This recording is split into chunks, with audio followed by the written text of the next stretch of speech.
only some kind of an integrated delta-wide approach allows you to think about, let alone consider alternatives to the project-by-project mitigation-specific Right. usual. Yeah. I mean, we might still not do a perfect job if we consider it overall, but we're more likely to do a better job or less of a worse job if we consider it overall is the thought that we have in mind. Adaptive management is being used at a lot of on the site scales. You know, everybody's got their little project. They're all trying to figure out how to make it work for the particular local goals they have in mind. This is mostly being done informally, but it's clearly earnest people who are trying to make things work. But it's not being organized or practiced within areas of the Delta that we have different things in mind for, or at a Delta-wide scale. So we're not doing a really good job of integrating these local scale adaptive management efforts that are well-intentioned and are probably useful in many ways.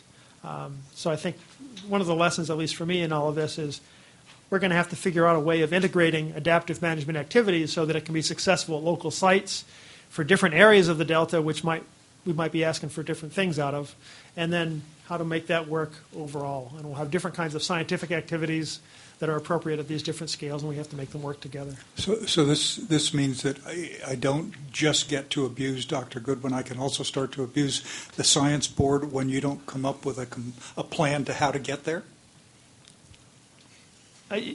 You're welcome to abuse us at any time. This is you know. It is, but you know, the point I'm raising is one we've actually talked about is the need for the scientific community to become more clear on what adaptive management is structurally, well, I sure would like that too. Yeah, and you say the same. This is nothing more than the same kind of thing. I think is going to require all of our best efforts collectively. It's a really difficult problem, as you certainly appreciate. We have lots of different agencies, each of which has their own mandate. We have lots of different funding streams. We have lots of different, groups that have different interests in different, fish or fowl, or different kinds of fish or different kinds of fowl. It has potential for looking like the cabling up here, in the end, without them all plugging into one place. So you essentially want to tape down the cables, as it were. Well, I think we have to figure out where we want the cables strung and how they're going to fit.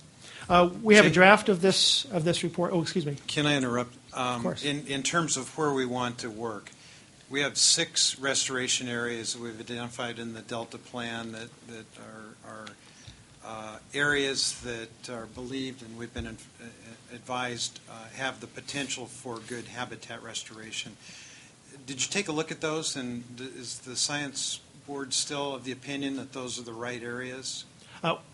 We didn't look at those in particular in our recent meetings. My understanding of them is that they are in the there's general agreement. I think that those tend to be the more promising areas. But it still seems to me that no one has really taken a step back and said, okay, let's pencil this out of what kind of species and what kind of ecosystems do we want in different places, and what are the functions of physics and land and water chemistry and water flows that we need to provide those functions at those places for those ecosystems. That's a little bit more involved enterprise than anyone has had time to do in these processes. But no one's been sequestered off to do that, so to speak. Generally, when somebody offers a thought like that, the chairman assigns them that project.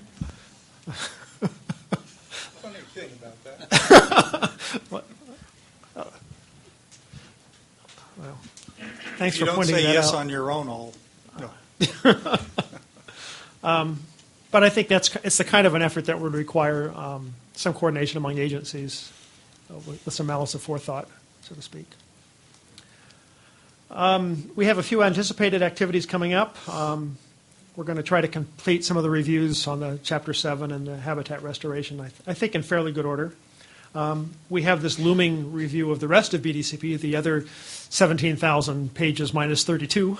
Yes. But my worry after our discussion on the February 14th, 15th meeting was that we will now have a 200-page version of Chapter 7 being the next draft. Anything's possible.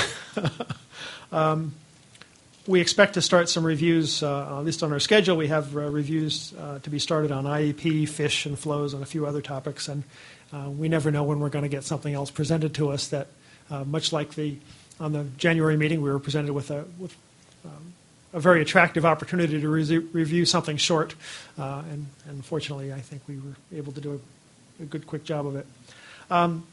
We've been hearing many useful presentations on the evolution of the Delta science planning efforts, and the DISB is very enthusiastic, I'd say, about the principle of one Delta, one science. It's behind the developing Delta science plan.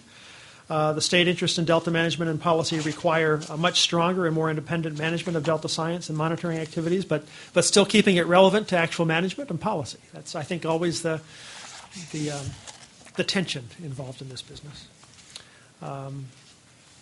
As stated in the 2012 NRC report, the Delta needs integration of scientific efforts far more than just mere coordination. So I think that's where I'll leave it unless you have some questions. Questions? Okay. Dr. Lund, thank you very much. Thank you.